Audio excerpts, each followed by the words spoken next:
오늘 주실 하나님 말씀은 이사야서 40장 3절에서 11절 말씀입니다. 한 절씩 교독하신 후에 마지막 절은 합독하겠습니다. 외치는 자의 소리여 가로되 너희는 광야에서 여호와의 길을 예비하라. 사막에서 우리 하나님의 대로를 평탄케 하라. 골짜기마다 도두어지며 고르지 않은 곳이 평탄케 되며 험한 곳이 평지가 될 것이요 여호와의 영광이 나타나고 모든 육체가 그것을 함께 보리라. 대저 여호와의 입이 말씀하셨느니라. 외치라 모든 육체는 풀이요 그 모든 아름다움은 들의 꽃 같으니 풀은 마르고 꽃은 시들면 여호와의 기운이 그 위에 붐이라. 이 백성은 실로 풀이로다. 꽃은 시드나 우리 하나님의 말씀은 영영이 서리라 하라. 아름다운 소식을 시온에 전하는 자여 너는 높은 산 위에 오르라. 아름다운 소식을 예루살렘에 전하는 자여 너는 힘써 소리를 높이라. 두려워하지 말고 소리를 높여 유다의 성읍들에 이르기를 너희 하나님을 보라 하라. 장차 강한 자로 임하실 것이요 진이 그 팔로 다스리실 것이라. 보라 상급이 그에게 있고 보응이 그 앞에 함께합니다. 그는 목자같이 양 무리를 먹이시며 어린 양을 그 팔로 먹이시며 어린 양을 그 팔로 모아 품에 안으시며 젖먹이는 암컷들을 온순히 인도하시리로다. 아멘. 이제 뉴 브런즈윅 신학교 차재승 목사님께서 모든 육체 이스라엘 그리고 하나님이란 제목으로 말씀 전해주시겠습니다.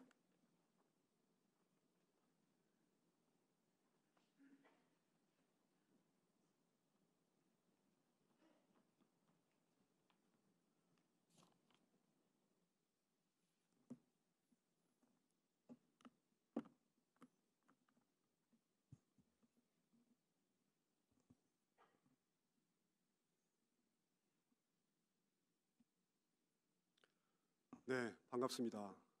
올 한 해도 하나님의 그 섬세한 은총과 평강이 마단 기도회 모든 성도님들 가정과 일터에 늘 함께 하시기를 소망하고 축복합니다. 오늘 본문을 읽다 보면은 두 가지 의문이 생깁니다. 첫째는 이사야 39장까지는 이스라엘에 대한 하나님의 심판의 소식이 주된 그런 내용이었습니다. 그런데 40장부터는 해방의 소식을 전하고 있습니다. 상당히 내용이 갑자기 바뀝니다.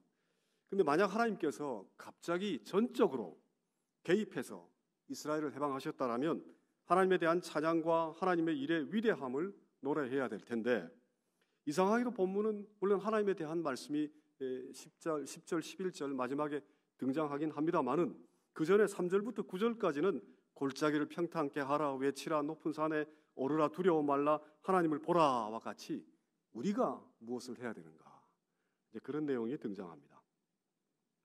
따라서 하나님은 어떻게 일하실까라는 그런 의문이 생깁니다. 하나님 홀로 일하실까? 또 우리와 함께, 또 우리를 통해 일하실까? 두 번째는 오늘 본문 속에는 모든 육체를 향한 하나님의 영광이 언급되는가 하면 이스라엘을 통한 기쁜 소식도 등장합니다. 그래서 모든 인류와 이스라엘 혹은 세상과 교회의 관계는 어떻게 될까? 하나님은 교회와 믿는 자들의 또 믿는 자들만의 하나님일까? 혹은 또 전 인류를 위한 하나님일까? 그래서 오늘 본문을 통해 우리 하나님의 깊고도 넓은 사랑의 팔에 푹 안길 수 있기를 소망을 합니다. 함께 기도드리겠습니다. 하나님의 견고한 말씀이 우리의 심령 가장 깊은 곳에 인치시게 하시고 이 땅에 널리 증거되게 하시옵소서. 예수님의 이름으로 기도드립니다. 아멘. 오늘 본문은 사실 역사적인 사건을 배경으로 하고 있습니다. 이스라엘이 이제 바벨론에서 해방되어서 자신들이 살았던 지역으로 돌아오게 되는 그 길을 여호와의 길이다 라고 표현을 하고 있고, 그 길이 이제 결코 평탄한 길이 아니라 고난의 길이었지만 이스라엘의 해방이 바로 하나님의 영광이 온 세상에 드러나는 일이며, 아무리 강한 바벨론이라고 할지라도 마른 풀과 시른 꽃과 같이 같은 육체에 불과하며 하나님의 입김만으로도 그들을 날려보낼 수 있기 때문에 하나님은 전능하신 팔로 바벨론을 무찌르고 이스라엘을 그 품에 안으신다라는 그런 하나의 역사적 사건을 분명히 배경으로 하고 있습니다. 또 오늘 본문은 신약과도 깊은 연관이 있습니다. 요한복음 1장 23절에 세례 요한은 나는 선지자 이사야의 말과 같이 주의 길을 곧게 하라고 광야에서 외치는 자의 소리다라고 하면서 오늘 본문 40장 3절의 말씀을 자신에 대한 예언으로 선포를 하고 있습니다. 그런데 이렇게 역사적인 배경을 가지고 있고 또 신약과 구체적인 그런 연관성을 가지고 있는 말씀이라도 그 표현이 대단히 이제 시적이고 그리고 골짜기와 산, 육체, 풀과 꽃, 강한 팔, 목자와 양과 같은 여러 가지 비유적인 표현을 사용을 하고 있기 때문에 본문이 선포하는 내용을 다양하게 우리는 해석하고 이해할 수 있습니다. 이제 본문을 차례대로 한번 살펴보겠습니다. 몇 가지 중요한 점들을 함께 살펴보겠습니다. 오늘 본문에서 주목해야 하는 단어는 육체, 말씀, 복음, 하나님의 팔 등입니다. 이런 단어를 중심으로 본문을 세 단락으로 나누어서 생각해 볼 수 있습니다. 3절부터 8절까지는 모든 육체와 말씀에 관한 그러한 말씀이고 9절은 이스라엘에 관한 말씀, 그리고 10절과 11절은 하나님에 관한 말씀입니다. 본문 3절에서 외치는 자의 소리, 또 6절에서는 말하는 자의 소리가 말을 합니다. 그런데 이 둘은 사실 같은 단어, 콜이라는 단어인데 목소리, 소리, 선포 등을 그런 뜻을 의미합니다. 이 소리가 말하는 자의 말을 하면 말하는 자의 소리라고 번역을 했고 이 소리가 외치고 있으면 외치는 자의 소리다 이렇게 이제 번역하고 있습니다. 이 소리는 소리를 듣는 자 혹은 9절에서처럼 소리를 전하는 자에게 말하고 명령합니다. 근데 8절에서는 하나님의 말씀은 영원히 선다라고 증거합니다. 그러니까 따라서 말씀을 듣거나 전하는 자에게 말씀에 대해 지금 증거하고 있는 것과 마찬가지입니다. 우리는 그 예수 그리스도를 선포되는 선포자, proclaimed proclaimer 이렇게 부릅니다. 예수님이 선포하신 내용 가운데 상당 부분이 예수님 자신에 관한 내용이기 때문에 그렇습니다. 마찬가지로 오늘 본문에서 말씀이 말씀에 대해 말하고 있습니다. 그래서 이것은 한편으로 동의반복어, 토탈리지라고 생각할 수도 있지만 그러나 계시에 관해 대단히 중요한 면을 증거하고 있습니다. 말씀은 우리에게 우리가 미처 깨달을 수 없는 그 신비한 내용을 증거하는 것이기 때문에 인간이 그 내용을 만들어내거나 증거할 수 있는 것이 아니라 말씀이 말씀을 증거해야 된다라는 그런 점입니다. 캘빈은 이것을 말씀의 자증, 아우토피스토스라고 불렀습니다. 스스로가 스스로를 증거한다라는 것이죠.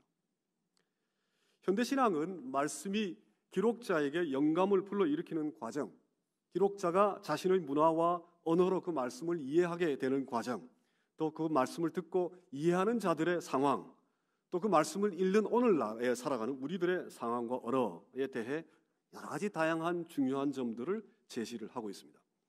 우리와 함께 일하시는 하나님은 인간의 문화와 언어를 배제하지 않으시고 사용하시어 자신을 증거하고 알려오셨습니다.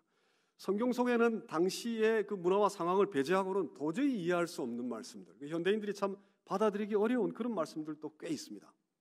따라서 우리는 말씀의 상호작용, 관계성 등을 결코 관가할 수 없습니다. 현대신학은 대단히 중요한 해석학적 발전을 이루었습니다. 그러나 그렇다고 할지라도 말씀의 가장 본질적인 특징과 내용은 하나님께서 인간이 알 수 없는, 깨달을 수 없는, 어떤 때는 이해할 수도 없는 그러한 신비스러운 말씀을 우리에게 알려오셨다라는 그러한 점입니다. 아무리 시대가 변해도 말씀이 가지는 계시의 고유함을 결코 등한시할 수 없습니다. 하나님만이 홀로 자신을 우리에게 알려오실 수 있습니다. 말씀만이 말씀의 견고함에 대해 증거할 수 있습니다. 본문 3절에서 5절에서는 소리가 우리에게 외칩니다. 너희들은 광야에서 여호와의 길을 예비하라. 사막에서 우리들의 하나님의 대로를 평탄하게 하라. 세례 요한은 한 명이지만 본문의 원문은 복수의 다수에게, 즉 우리에게 여호와의 길을 예비하라라고 외칩니다. 여호와의 길을 예비하라. 또 하나님의 대로를 평탄하게 하라. 이게 어떤 의미일까요? 어떤 의미일까요? 민수기 20장 17절에는 왕의 큰 길로 지나가고라는 말씀이 있습니다. 왕이 다니는 길은 평탄한 길이었을 겁니다. 정비를 잘 하고 대로를 만들어서 잘 관리된 길로 왕은 다녔을 겁니다.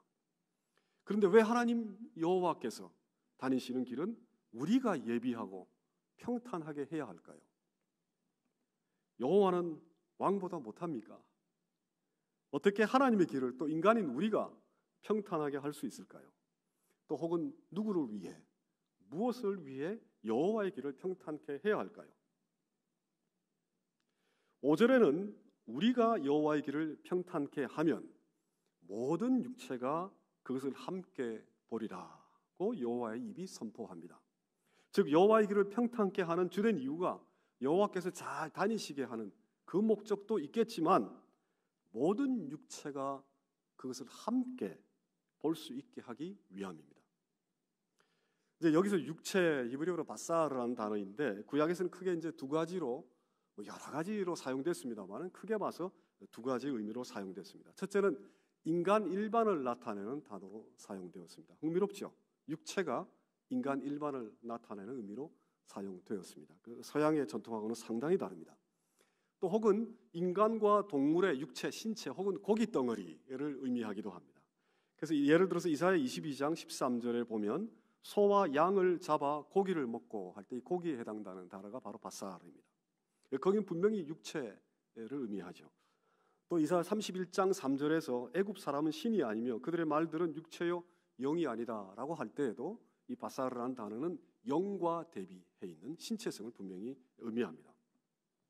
그런가 하면 이사야 66장 23절에 안식일에 모든 혈육이 내 앞에 나와 예배하리라. 이 말씀 속에 혈육은 육체라기보단 모든 사람들이다라고 이해하는 것이 좋습니다. 근데 흥미롭게도 이 육체라는 바사르라는 단어가 소식을 전하는 자 혹은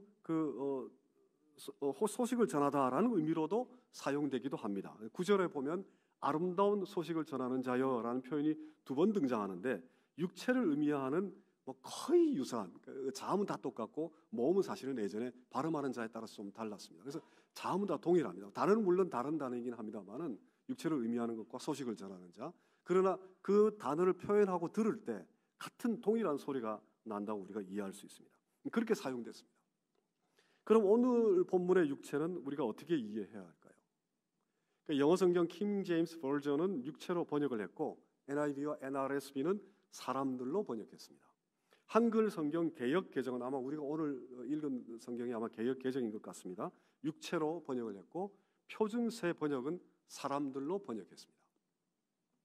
육체 앞의 단어 모든을 더 주목하면 모든 사람들이다라고 이제 이해하는 것이 좋을 듯합니다. 그러나 동일한 단어가 소식을 전한다라는 의미를 가지고 있는 것을 연관시켜 보면 소식을 전하기 위해 힘겹게 달려가는 그런 그 신체의 모습을 떠올릴 수 있고 육체의 유한성과도 잘 맞는 것 같기도 합니다. 또 6절에 모든 육체는 프리오라는 말씀과도 잘 연결됩니다. 또한 이 말씀을 신약의 예수 그리스도에 대한 예언의 말씀으로 이해를 하면 육체로 찾아오신 그리스도의 신체성과도 잘 연결되기도 합니다.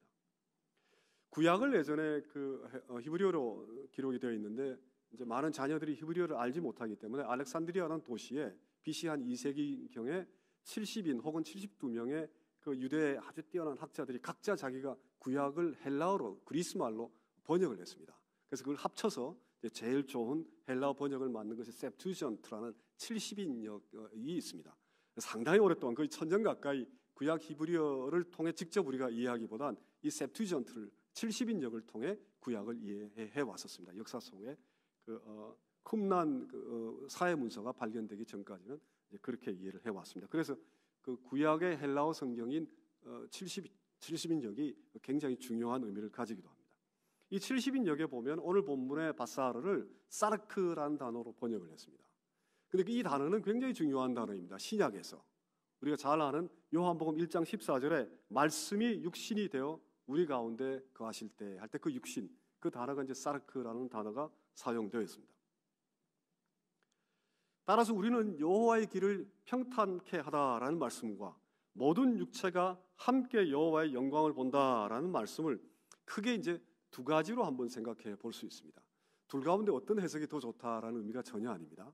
그리고 이 본문을 두 가지 방법으로만 해석해야 된다, 이해해야 된다, 그것도 전혀 아닙니다. 뭐 역사적인 맥락을 통해 해석할 수도 있고 시적인 표현으로 이해할 수도 있고 여러 가지 그 이해하는 방법들이 다양합니다. 근데 크게 이제 한 두 가지 정도로 생각해 볼 수 있습니다. 먼저 대로를 평탄하게 해야 하는 자들이 단수가 아니라 복수, 여러 명인 것을 고려하고 모든 육체가 함께 여호와의 영광을 본다라는 것을 주목하면 본문은 육체를 가진 인간, 즉 유한한 인간은 수많은 골짜기와 높은 산으로 인해 하나님의 영광을 볼 수가 없는데 하나님의 길을 예비하는 우리 모두는 모든 인간이 하나님의 영광을 볼 수 있도록 각자가 맡은 영역에서 골짜기를 돋우고 산과 언덕을 평탄케 하여, 즉 세상을 아름답고 정의롭고 선하게 하여 이 우주와 자연, 사회 속에 모두가 하나님의 영광을 볼 수 있게 한다라는 그런 의미로 해석할 수 있습니다. 이것을 우리는 창조 중심적인 기독교 세계관이라고 부릅니다. Creation Oriented Christian Worldview, 이렇게 생각해 볼 수 있습니다. 둘째 본문은 세례 요한이 그리스도의 오심을 예비하는 말씀을 이제 주로 해서 그 배경으로 해서 해석을 해보면 여호와의 길을 평탄케 하고 예비해야 하는 이유는 모든 것을 할 수 있는 전능하신 하나님께서 인간을 일방적으로 구원을 하는 것이 아니라 인간의 육체로 찾아오기까지 자신을 낮추어, 단순히 우리와 함께 정도가 아니라 이 임마누엘이라는 뜻이 참 신비롭습니다. With us, 우리와 함께 하는 정도가 아니라 육체로 as us, 우리로 그리스도께서, 하나님께서 찾아오셨기 때문이며, 첫째는 육체로 찾아오신 하나님은 인간처럼 수많은 난관, 즉 깊은 골짜기와 높은 산을 마주할 것이다, 이제 그런 측면이 또 하나 있고, 또 둘째로는 그 육으로 찾아오신 하나님을 참 하나님으로 발견하기가 힘들다. 그런데 그 육으로 찾아오신 하나님을 참 하나님으로 발견하게 되는 것, 그것이 바로 하나님의 영광이 드러나는 것이고 모든 육체가 함께 하나님의 영광을 보는 것이다. 이렇게 이제 이해할 수 있습니다. 이 일에 우리도 골짜기를 메우고 언덕을 평탄케 하는 일에 참여하도록 부르시어 우리와 함께 일하십니다. 이것을 우리는 구원 중심의 기독교 세계관이라고 부릅니다. Redemption Oriented Christian Worldview, 이렇게 이제 부를 수 있습니다. 이제 6절에서 8절을 한번 살펴보겠습니다. 소리는 듣는 자, 즉 우리에게 외치라고 하십니다. 하나님 홀로 우리에게 직접 얼마든지 외치면 될 것인데 우리를 통해 외치고 있습니다. 하나님은 우리를 통해 자신의 말씀을 외칠 정도로 우리와 함께 일을 하십니다. 그런데 이제 누가 외쳐야 하느냐라는 점도 이제 중요하긴 하겠지만 더 중요한 건 어떤 내용을 외쳐야 하는가라는 점일 것입니다. 모든 육체는 풀이요 그 아름다움은 들의 꽃과 같지만 하나님의 입김 혹은 영이 그 위에 불면 풀은 마르고 꽃은 시든다. 그러나 하나님의 말씀은 영원히 서리라. 인간의 유한함과 하나님의 말씀의 영원함이 대비되고 있습니다. 5절까지 모든 육체가 하나님의 영광을 함께 보는 것을 원하셨던 하나님은 이제 그 모든 육체가 유한하다라는 점을 선포하고 있습니다. 또 이것을 외치는 자도 또한 육체를 가진 자일 텐데 왜 하나님은 우리에게 인간의 유한함을 외치라고 했을까요? 만약에 하나님의 말씀이 영원하다라는 것을 더 강조하기 위해 인간의 약함과 유한함을 대비시켜야만 한다면 하나님과 인간은 서로 경쟁하는 인과관계 속에 놓이게 됩니다. 인간을 낮추어야 비로소 높아지는 그런 그 신이라면 역설적으로 인간에게 의존적인 신이 되어버릴 것입니다. 물론 6절에서 인간의 아름다움 혹은 선함은 들의 꽃과 같다라는 말씀 속에 인간이 일시적이지만 선하고 아름다울 수 있다라는 것을 발견할 수도 있습니다. 그러나 하나님의 입김만으로도 또 영만으로도 풀이 마르고 꽃이 시들 수 있다라는 것은 하나님과 인간의 무한한 질적인 차이를 보여줍니다. 조금 더 그러나 한번 달리 생각해 볼 수도 있습니다. 이 대비는 하나님과 인간의 무한의 질적인 차이뿐만 아니라 하나님의 견고한 말씀에 대한 인간의 태도가 배경으로 깔려 있는 것은 아닐까, 그렇게 생각해 보기도 합니다. 인간이 미처 깨달을 수도 없는 신비한 말씀, 견고한 하나님의 약속을 마르는 풀처럼 시드는 꽃처럼 가볍고 가변적으로 이해하고 받아들이기도 하는 말씀 앞에 선 인간의 가벼움, 이것이 아마도 들풀과 꽃에 비유적으로 설명되고 있는 것 같기도 합니다. 우리가 이제 하나님의 말씀이 영원하다 이런 표현을 참 많이 사용합니다. 어떤 의미일까요? 하나님의 말씀이 영원하다라는 것은 어떤 의미일까요? 말씀이 아무런 변화도 없이 마치 화석처럼 박제되어 있어 굳어 있다라는 그런 의미일까요? 영원하다라는 것을 여러분들은 어떻게 이해하고 계십니까? 화란의 신학자 헬만 바하빙크는 말씀이 견고하다, 영원하다라는 것은 말씀이 늘 새롭고 젊다라는 것을 의미한다. 이제 그렇게 해석을 했습니다. 본문과 비교해서 생각을 해보면 들풀과 꽃은 마르고 시들면 다시 살아날 수 없지만 말씀은 시대가 변해도 늘 다시 새롭게 우리에게 다가옵니다. 동일한 말씀에 대해 2000년 전에 이해했던 내용과 오늘 살아가는 우리가 이해하는 내용이 얼마든지 다를 수 있습니다. 그런데 그 다름이 역설적으로 말씀이 가지고 있는 견고함입니다. 그 다름이라는 것은 말씀이 죽지 아니하고 늘 새롭게 살아있다라는 것을 의미할 수 있기 때문에 그렇습니다. 하나님의 말씀은 견고하고 영원합니다. 늘 젊고 늘 새롭기 때문입니다. 3절에서 8절까지가 모든 육체의 일과 그 한계를 말씀하셨다면 9절부터 10절까지는 이스라엘에 대한 말씀으로 이어집니다.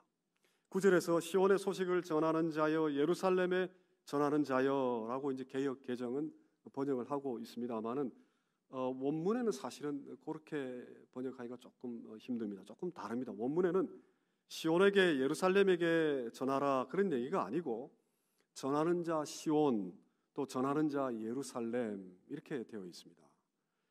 뜻이 많이 다르죠. 예루살렘과 시온에게 전해야 되는 것이 아니고 시온이 바로 전하는 자고 예루살렘이 바로 전하는 자다. 영어 성경도 NIV만 제외하면 모든 영어 번역이 동일하게 이렇게 번역을 하고 있고 표준 번역과 새 번역도 아름다운 소식을 전하는 시온아 또 아름다운 소식을 전하는 예루살렘아라고 번역을 하고 있습니다. 복음을 전하는 자는 시온과 예루살렘에 전해야 한다라기보다는 시온과 예루살렘이 바로 복음을 전하는 자다. 이제 그러한 의미이기도 합니다. 바벨론으로부터 해방된 이스라엘과 그 백성이 온 세상에 하나님의 아름다운 일, 즉 복음을 전하는 자들입니다. 그들은 여전히 두려움에 떨 수도 있고 계곡에 자신을 숨길 수도 있습니다. 그러나 하나님은 그들에게 높은 산에 올라서 두려움을 떨쳐버리고 모든 성읍들에게 너희들의 하나님을 보라라고 힘써 외치기를 권고하십니다. 너희들의 하나님을 보라라는 말씀은 보라 너희들의 하나님이 여기 계신다라고 번역될 수도 있습니다. 왜냐하면 히브리어 보라라는 단어가 보다라는 뜻도 있지만 주의를 환기시키는 감탄사 같은 그런 역할을 하는 본문도 상당히 많기 때문입니다. 이제 언어가 참 재밌는데 한국말도 그런 뜻이 있죠. 자, 봐 이렇게 얘기할 때 진짜 뭘 보라는 얘기가 아니라 이제부터 내 얘기 들어봐 이제 그런 뜻입니다. 영어도 look 이렇게 할 때 진짜 보라는 게 아니고 이제 내 얘기를 좀 기울여 봐 이제 그렇게 쓰입니다. 히브리어도 마찬가지입니다. 이 보라는 단어가 여러 본문에서 감탄사처럼 주의를 환기시키는 감탄사처럼 쓰이기도 합니다. 여기서도 너희들의 하나님이란 복수가 사용되고 있습니다. 신약적으로 해석하면 따라서 교회 전체 혹은 이제 믿는 사람들 전체가 바로 하나님의 복음을 온 세상에 드러내는 자들이며 이들이 결국 외쳐야 하는 것은 바로 하나님이 누구신가? 하나님이 여기 계신다라는 이제 그러한 내용입니다. 그래서 오늘 우리가 그 쭉 읽은 본문은 결국 10절과 11절을 향하고 있습니다. 앞에서는 우리가 무엇을 해야 하는가를 가르치고 알려오시지만 결국 하나님이 누구신가 하는 점을 선포합니다. 모든 육체가 함께 보아야 할 하나님의 영광, 이스라엘이 외쳐야 할 기쁜 복된 소식은 10절과 11절에 나타나는 하나님입니다. 10절에서 보시면 보라 주 여호와께서 강한 자로 오신다. 그의 팔로 다스릴 것이다. 11절에는 그는 목자같이 양떼를 먹이시며 어린 양을 그 팔로 모아 품에 안으시며 젖먹이는 어미 양들을 조심스럽게 인도하신다. 여기 우리가 주목해야 될 것이 바로 하나님의 여호와의 팔입니다. 여호와의 팔이 10절과 11절에 두 번 언급되고 있는데 10절에서는 다스리는 강한 팔이지만 11절에서는 그 강한 팔로 어린 양을 품에 안으시며 젖먹이는 어미 양들을 조심조심 물가로 인도하시는 그러한 강한 팔입니다. 이 역설적 강함이 바로 기독교가 증거하는 신비의 하나님입니다. 인간이 예측하고 인간이 기대하는 강한 팔은 전쟁에서 이기고 원수를 무찌르는 팔이지만, 따라서 바벨론을 심판하고 이스라엘을 해방하는 강함이지만, 그리고 그 강한 팔로 모든 것을 홀로 다 이루실 수 있는 그런 그 전지전능 무소불위의 그러한 강한 팔로 우리가 예측하지만, 여호와 하나님은 동시에 그 강한 팔로 많은 약한 자들, 고통받는 자들, 어린 양과 같은 자들을 불러 모으시고 그 품에 다 끌어안으시고, 그리고 심지어 그 어린 양들을 젖먹이는 어미 양들을 조심조심 평화의 물갈로 인도하시는 그러한 강한 팔입니다. 기독교 전능한 하나님은 하나님 홀로 모든 일을 다 하실 수 있지만, 인간에게 자리와 공간을 내어주고 인간의 약함과 고난, 한탄과 기쁨을 그 품에 안고 그들을 참 평화의 길로 정성을 다해 조심스럽게 인도하는 그러한 하나님입니다. 이렇게 우리는 이제 본문을 대략적으로 몇 가지 중요한 점을 골라내어 함께 이제 살펴보았습니다. 그러면 제가 말씀을 시작할 때 던졌던 이 두 가지 질문에 대해 본문을 근거로 한번 생각해 보겠습니다. 먼저, 하나님은 홀로 일하시는가? 혹은 우리와 함께 일하시는가? 오늘 본문에서는 두 모습이 다 드러납니다. 그렇죠? 하나님이 우리를 통해 일하시기도 하고 하나님 홀로 일하시기도 하고.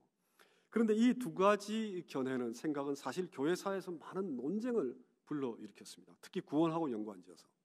초기 교회에서는 이제 어거스틴과 펠라기우스의 논쟁이 대표적인 논쟁이고, 개혁 시대에도 알미니안주의에 관한 논쟁도 이 문제와 이 시각, 다른 시각과 깊은 연관이 있습니다.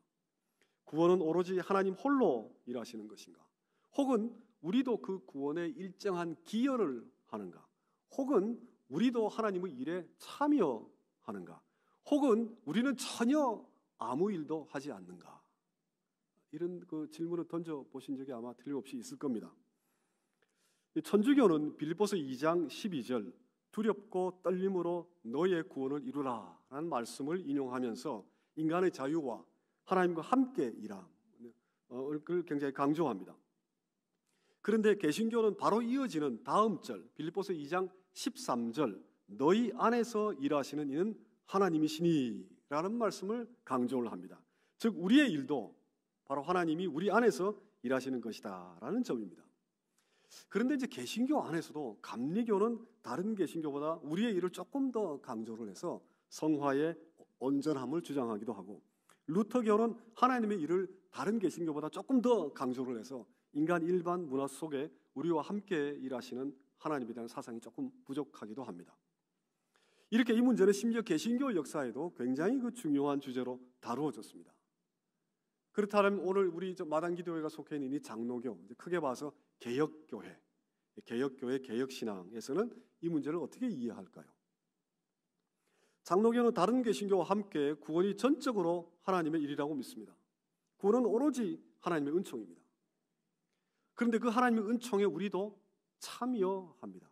조금 적극적인 의미로 이제 해석을 한 것인데, 우리도 참여합니다. 빌립보서 2장 12절에서 두렵고 떨림으로 구원을 이루라라는 말씀에 이루라에 해당되는 그 헬라어 단어가 물론 성취하다라는 단어 뜻이 있긴 합니다만은 열심히 애쓰다라는 의미에 더 가깝습니다. work out이라는 의미에 더 가깝습니다. 앞에 강세형이 붙어 있긴 하지만 영어 단어 에너지라는 단어가 파생되어 있는 그러한 단어입니다. 그러니까 work하다, 뭔가 그 일을 하다, 부단히 노력하다 그런 뜻입니다. 따라서 우리가 무언가 구원을 우리가 두렵고 떨림으로 완성하고 이루어간다라기보단 그걸 위해 부단히 노력하다라는 이제 그런 의미에 가깝습니다. 그리고 우리가 하는 일체 일이 하나님이 바로 우리 안에서 일하신다라는 13절 말씀을 우리가 깊이 고려하면, 우리가 하는 일이란, 우리가 일을 안 하는 것이 아니죠. 우리가 하는 일이란 하나님의 부르심에 응답하고 하나님의 희생에 참여하며 하나님의 은총에 감사하는 일입니다. 즉 우리도 일을 하지만 그 일의 가치가 하나님이 하시는 일의 가치와 밸류가 가치가 다르다라는 것입니다.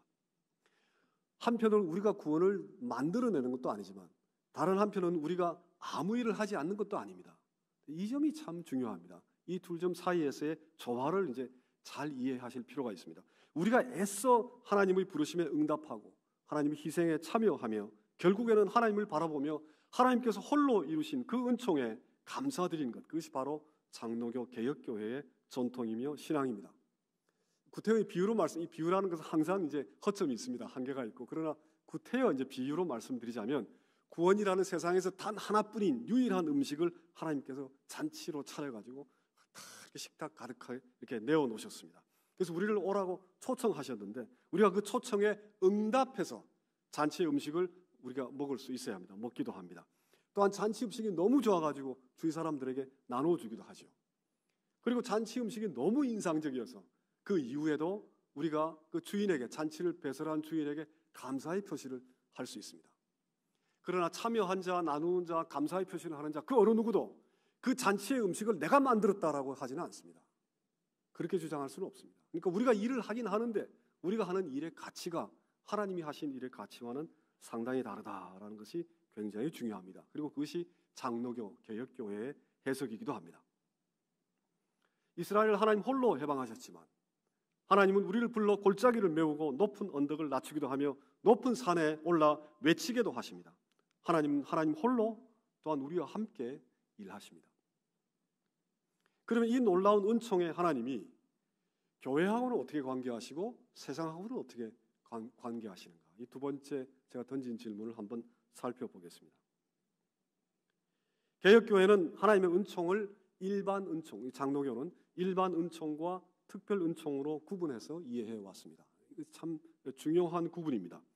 일반 은총을 많이 강조하는 것을 천주교 신앙의 하나의 특징, 조금 일반 은총 개념하고 좀 다르긴 합니다만은 천주교는 이제 자연 그 자체로 그 자연이 계속해서 완전한 대로 이룰 수 있는 그런 그 힘이 있다라고 생각을 하죠. 그런 특별 은총을 많이 강조하는 그것이 이제 개신교의 특징입니다. 이 차이가 바로 그 장로교, 개신교 이것이 태동된 그 제일 중요한 배경입니다. 신학적 주제가 여러 가지가 있는데 천주교하고의 이 차이가 가장 중요한 그런 요소입니다. 그런데 사실은 우리 개혁신앙은 장로교는 특별 은총을 강조를 하면서도 전 인류를 향한 하나님의 일반 은총을 결코 간과하지 않았습니다. 따라서 우리는 이 둘을 이제 조화롭게 이해할 필요가 있습니다. 우리가 가끔 어떤 그 사태에 대해 분석을 하고 나면 분석하고 난 이후에 분석되어져 있는 그 여러 요소 가운데 한두 개를 마치 선택해야만 할 것 같은 그런 그 압력을 심리적으로 받습니다. 그것이 서양의 분석 중심적인 문화의 큰 특징이기도 합니다. 그런데 동양은 이제 훨씬 더 통합적이죠. 홀리스틱한 그런 문화를 가지고 있습니다. 이 홀리스틱한 문화만을 또 너무 이렇게 칭찬하는 분들이 계시는데 그 이제 통합적인 그 문화가 분석하지 않는다는 것을 의미하는 것은 결코 아닙니다. 분석을 해내고 그 안에 여러 가지 그 측면들이 있다라는 것을 이해하는 것이 굉장히 중요하기 때문에 그렇습니다. 그러나 이제 우리가 굉장히 중요하게 생각할 부분은 이 그 일반 은총과 특별 은총이 서로 경쟁하는 관계 속에 있지는 않다라는 것. 그 점이 참 중요합니다. Non-competitive reality. 서로 경쟁하는 관계가 아니다. 근데 분석을 해놓고 보면 자꾸 뭔가 하나 선택을 해야 되죠. 그 선택이라는 것은 둘 사이의 관계가 뭔가 경쟁적으로 모순되는 관계라고 할 경우에 선택을 하긴 해야 되는데, 그러나 이제 많은 그 기독교 진리 가운데 분석을 하긴 하지만 삼위일체 하나님도 우리가 분석을 하죠.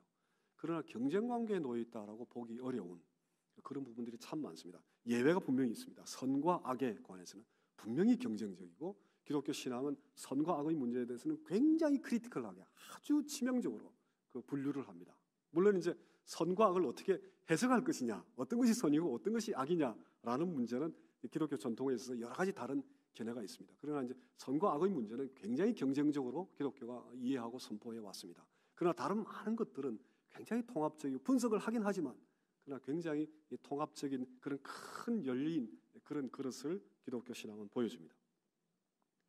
이스라엘을 해방하신 것처럼 인간을 죄와 사망으로부터 구원하는 것은 전적으로 하나님 홀로 하신 일입니다.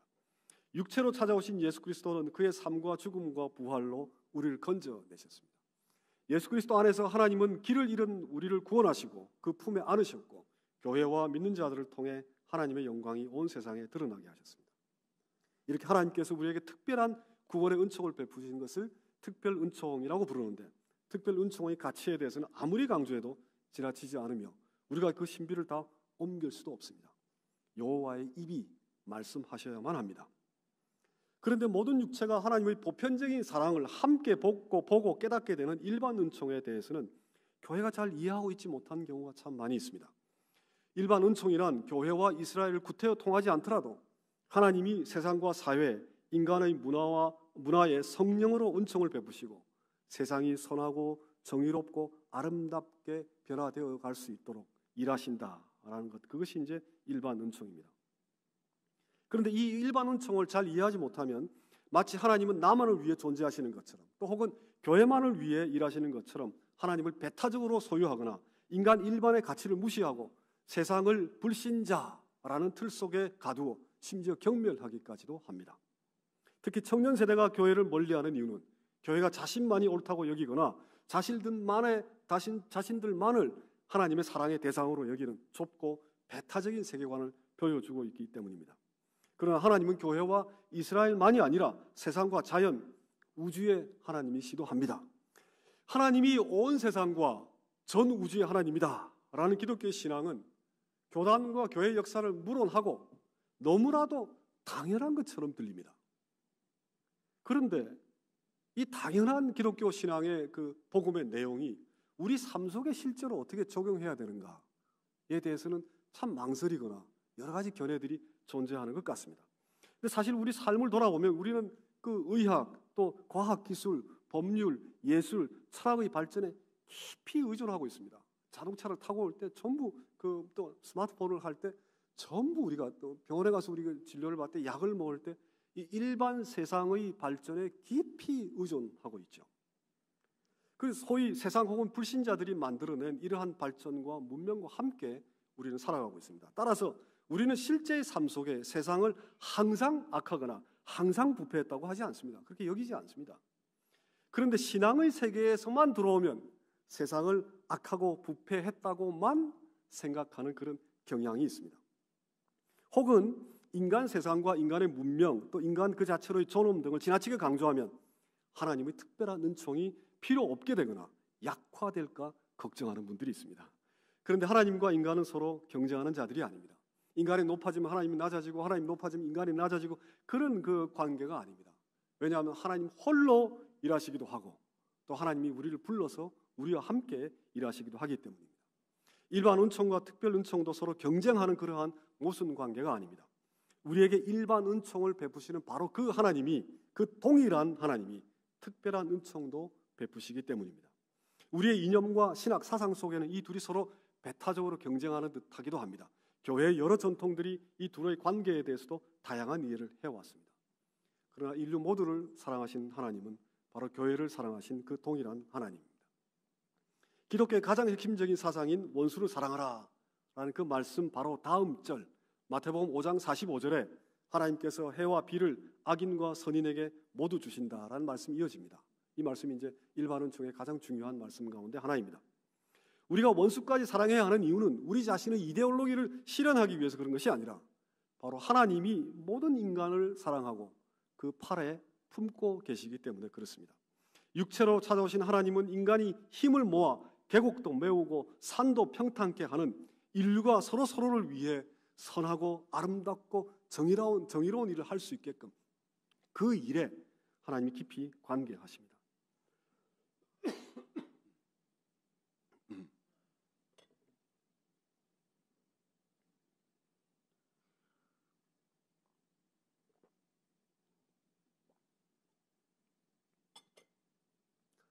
세상을 단순히 구원의 대상으로 객체화할 뿐만 아니라 세상 그 자체가 갖고 있는 어떤 측면이죠. 물론 다가 아니고 어떤 아름다움, 세상 그 자체의 존엄, 또 세상 그 자체의 주체적인 가치에 대해서도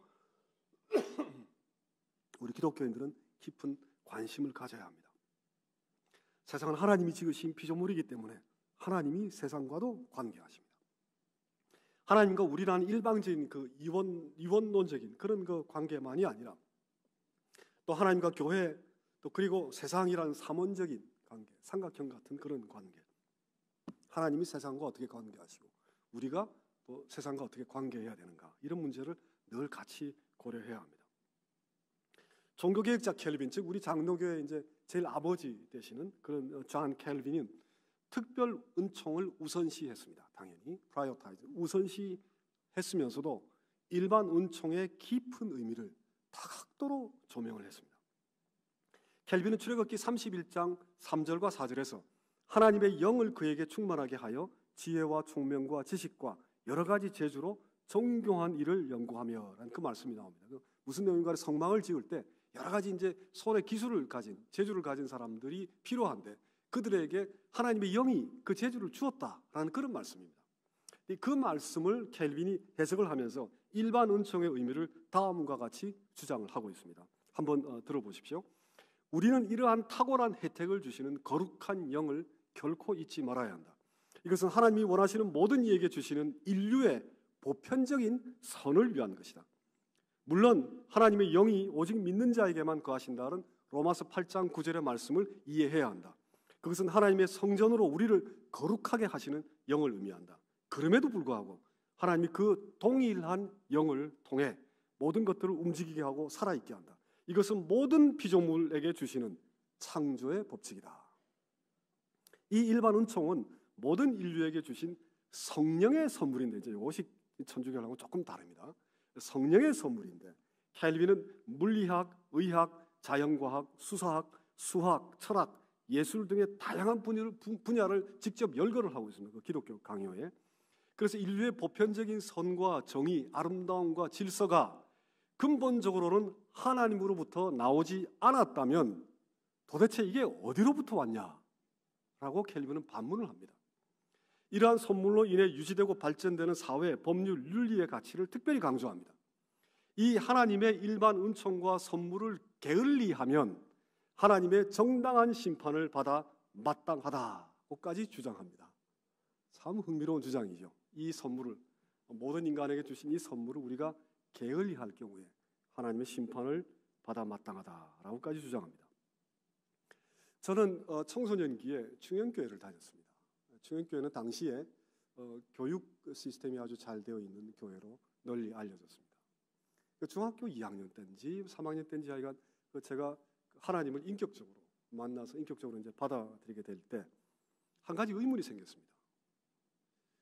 그 하나님을 늘 명상하고 생각하고 늘 기도하고 증거하는 목회자의 삶이 그러지 못한 그 평신도의 삶보다 훨씬 더 좋은 것 같은데 왜 모든 사람이 목회자가 되려고 하지 않을까? 라는 그런 그 질문이 생겼습니다.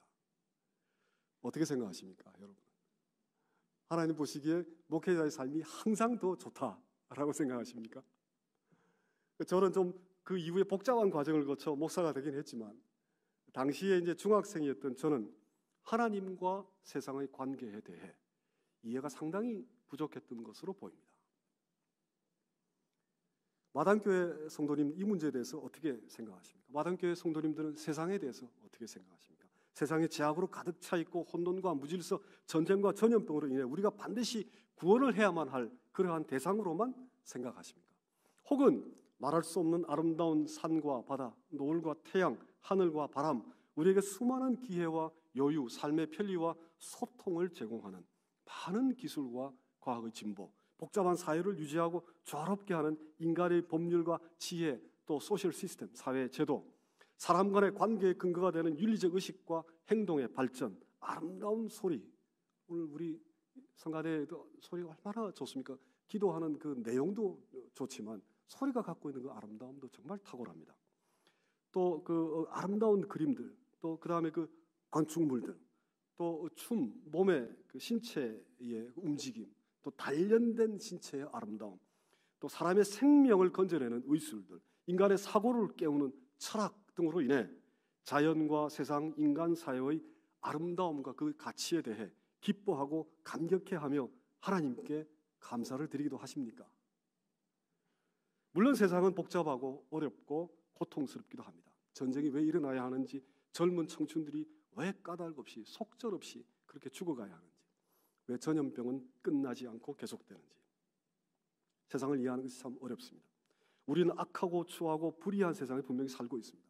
악한 영향을 끼치는 철학, 윤리, 사회제도, 과학, 예술뿐만 아니라 인간의 악한 속성들로 인해 선한 의도를 가지고 발전시킨 인간 문명을 파괴하고 또 분열을 우리가 조장하기도 합니다. 따라서 예루살렘이 교회가 높은 산에 올라 온 세상에 하나님의 영광이 드러나도록 복음을 증거하는 것, 기쁜 소식을 증거하는 것, 그 삶을 우리는 당연히 살아가야 합니다. 그와 동시에 또 다른 한편으로 하나님은 이 세상 속에 인류 모두가 선하고 아름답고 정의롭게 살 수 있기를 간절히 원하십니다. 모든 육체가 하나님의 영광을 함께 누리고 나누고 살아가기를 원하십니다. 하나님이 모든 인간에게 자신의 형상을 주셨을 뿐만 아니라 자기 아들을 내어주시기까지 세상을 사랑하셨으며 예수께서 하늘과 땅의 모든 것들을 회복시키고 모아 자기에게로 인도를 하셨으며 성령께서 이 땅을 지면을 새롭게 하시기 때문입니다. 따라서 우리가 일하는 세상의 모든 영역에 악과 불의와 추함을 이겨내고 선하고 아름답고 정의로운 세상으로 만들어 가야 합니다. 말씀을 마무리하겠습니다. 오늘 본문에서 우리는 우리의 육체로, 즉 우리 자신으로 찾아오시는 하나님, 우리에게 일을 맡기시어 우리와 함께 일하시는 하나님, 강력한 팔로 우리를 그 품에 안고 평화의 길로 인도하시는 하나님을 발견합니다. 동일한 한 하나님은 우리 위에 우리와 함께 우리로서 계십니다. 이것은 하나님의 모순을 나타내는 것이라기보단 하나님의 풍요의 깊이와 그 사랑의 폭을 나타냅니다. 하나님은 교회만이 아니라 인간의 문화와 언어를 그 품에 포용하십니다. 하나님의 강하고 자비로운 팔 속에는 넓고도 깊은 공간이 있습니다. 하나님은 욥의 한탄, 전도서 저자의 부조리, 베드로의 두려움과 참회, 바울의 오호라 나는 공고한 자로다 하는 탄식도 그 품에 품으십니다. 도저히 하나님을 이해할 수 없어 의문을 던지고 회의하고 자책하고 다시 질문하는 길 잃은 어린 양과 같은 우리도 넓게 포용하십니다. 인간이 지적으로 윤리적으로 감당할 수 없는 하나님의 신비를 그 품속에 품고 계시기도 합니다. 하나님의 말씀의 깊이를 도저히 헤아릴 수 없어 여러 방법을 동원해서 다양하게 말씀을 이해하고 해석하는 우리의 들풀과 같은 아름다움도 또 그 아름다움의 한계도 하나님의 품속에 담겨 있습니다. 하나님 은총에 감격하며 어쩔 줄 몰라 하는 아이 같은 우리의 기쁨도 또 그 아이들을 바라보는 어머니의 사랑도 하나님의 품속에 있습니다. 그리고 우리의 일상, 인류가 서로를 위해 살아가는 삶, 일상 속에 우리가 각자 맡은 일들을 선하고 정의롭고 아름답게 추구해야 하는 삶도 그 품속에 있습니다. 우리가 하는 일체의 일, 법률, 기술, 과학, 철학, 예술, 체육, 사회, 심리, 의술, 신체와 정신의 다양한 활동 등 모든 분야에서 우리 각자가 세상과 자연을 선하고 의롭고 아름답게 하기 위해 애쓰고 노력하는 것은 모든 육체를 위해서 하나님의 길을 평탄하게 하는 것입니다. 이 하나님의 넓고 깊은 품 속에서 마당기도의 모든 성도님들이 구원의 감격과 창조의 아름다움을 함께 누리시기를 소망하고 축복하고 기도합니다. 아멘.